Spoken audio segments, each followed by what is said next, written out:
एक बार की बात है, एक गांव में एक लड़की रहती थी जिसका नाम था पूर्वी। पूर्वी का बचपन से कोई भाई बहन नहीं था, इसीलिए वो अक्सर अकेली ही खेला करती थी। एक दिन जब वो अकेली खेल रही थी तो ये देखकर उसकी माँ मोना सोचती है, ओहो, आज फिर पूर्वी अकेली खेल रही है। पूर्वी, ओ पूर्वी, जरा इधर आओ।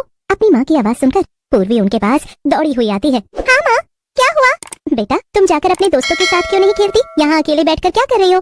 माँ, मेरे स्कूल के सब दोस्त मुझे चिढ़ाते हैं, मुझे उनके साथ खेलना नहीं पसंद, इससे अच्छा तो मैं अकेले ही खेल लूं। अच्छा ठीक है, मगर इससे पहले जरा जाकर मेरे लिए बाजार से थोड़ा धनिया ले आ। ये ले पैसे। पूर्वी पैसे लेकर बाजार चली जाती है। जब वो धनिया लेकर वापस लौटती है तो रास्ते में उसे एक खरगोश दिखाई देता है। वो खरगोश जख्मी था। अरे, तुम्हें तो चोट लगी है प्यारी खरगोश, तुम भी मेरी तरह अकेले खेल रहे थे क्या?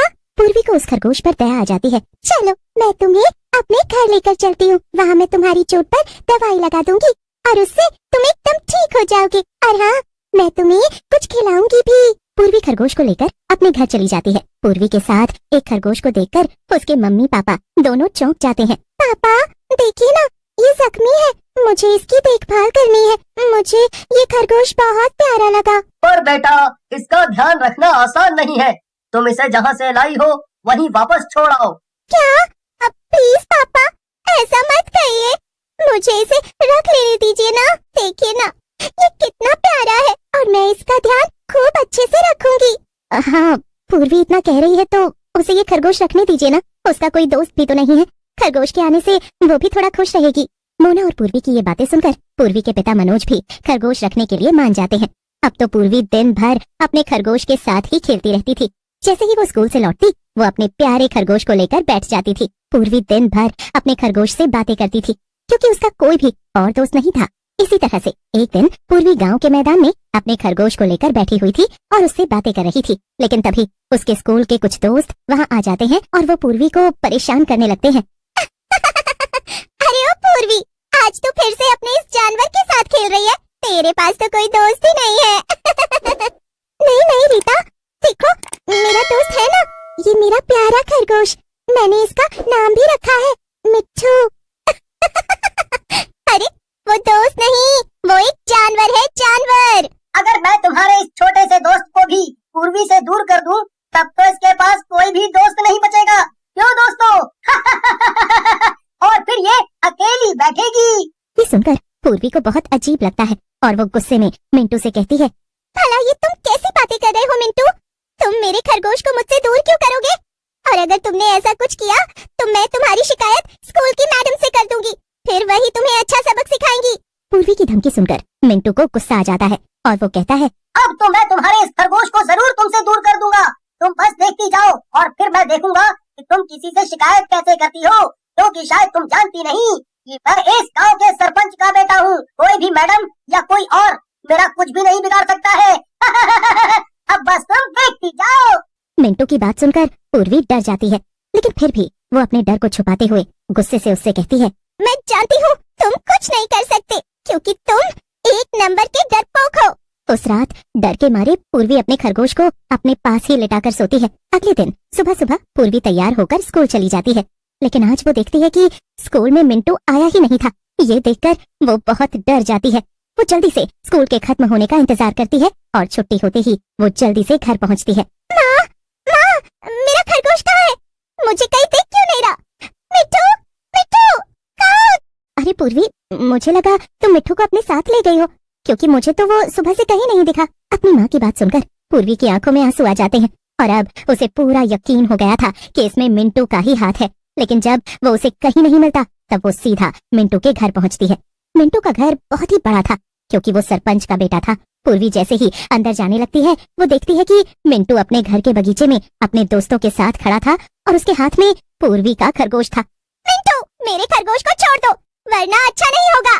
मिंटू बहुत तेजी से भागता है और सीधा गांव की नदी की तरफ जाने लगता है। पूर्वी भी उसके पीछे पीछे भागती है। जैसे ही नदी आ जाती है, मिंटू खरगोश को पानी में फेंक देता है। ये देखकर पूर्वी बहुत डर जाती है और वो भी पानी में कूद जाती है, लेकिन उसे तैरना नहीं आता था। मिंटू जोर जोर से हंसने लगता है और फिर वापस अपने घर चला जाता है। उधर पूर्वी और उसका खरगोश दोनों पानी में डूबने की वजह से मर जाते हैं। पूर्वी एक चुड़ैल में बदल जाती है और उसका खरगोश भी एक भूतिया खरगोश में बदल जाता है और अब उसका भूतिया खरगोश बोल सकता था।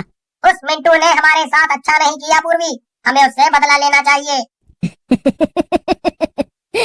मेरे प्यारे खरगोश, नहीं नहीं, मेरे प्यारे भूतिया खरगोश, अब तो हम दोनों मिलकर इस मिंटू और उसके दोस्तों का जीना हराम कर देंगे। फिर क्या था, चुड़ैल अपने भूतिया खरगोश को लेकर सीधा मिंटू के घर के बाहर पहुंचती है। वो देखती है कि मिंटू अपने बगीचे में खटिया पर लेटकर मजे से अंगूर खा रहा था। फिर भूतिया खरगोश सीधा जाकर मिंटू के पेट पर बैठ जाता है। अपने ऊपर अचानक से ऐसे लाल आंखों वाले खरगोश को देखकर मिंटू बहुत घबरा जाता है और जोर जोर से चिल्लाने लगता है, लेकिन वो खरगोश को अपने ऊपर से हटा नहीं पा रहा था। और अब तो चुड़ैल और उसके भूतिया खरगोश को देखकर मिंटू और भी ज्यादा घबरा जाता है। मैं पूर्वी हूँ और ये मेरा खरगोश, हम दोनों की पानी में डूबने से मौत हो गई और अब हम तुझसे अपनी मौत का बदला लेने आए हैं। चुड़ैल की बात सुनकर मिंटू बहुत घबरा जाता है। वो जोर जोर से चिल्लाने लगता है, लेकिन जैसे किसी और को उसकी आवाज सुनाई ही नहीं दे रही थी। मिंटू इतना घबरा जाता है कि वो उस खटिया पर पड़े पड़े बेहोश हो जाता है। थोड़ी देर बाद जब उसकी आंख खुलती है तो उसके मम्मी पापा उसके पास बैठे हुए थे। मिंटू को लगा था कि उसके मम्मी पापा उसका यकीन कर लेंगे, पर वो दोनों तो उसकी बात पर जोर जोर से हंसने लगते हैं।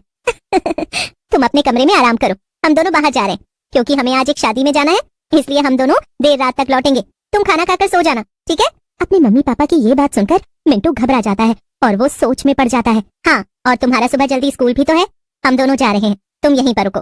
इतना कहकर मिंटू के मम्मी पापा उसे छोड़कर शादी में चले जाते हैं और अब मिंटू घर में एकदम अकेला था। मिंटू डर की वजह से अपने बिस्तर पर चुपचाप लेटा हुआ था और वो हिल तक नहीं पा रहा था। लेकिन तभी अचानक से उसे किचन से कुछ आवाज सुनाई देती है। लेकिन तभी चुड़ैल और उसका भूतिया खरगोश मिंटू के कमरे में आ जाते हैं और चुड़ैल मिंटू को हवा में उड़ाने लगती है।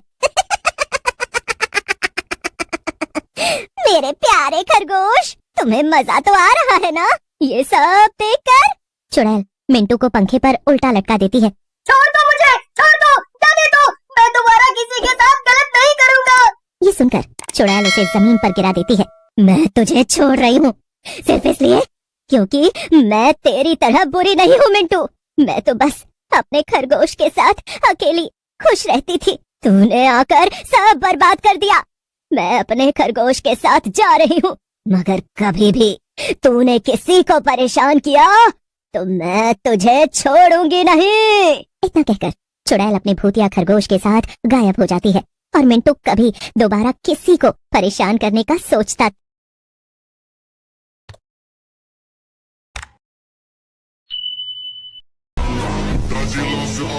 Segurando, olha a pieza, puta relaxando, olha a pica safada.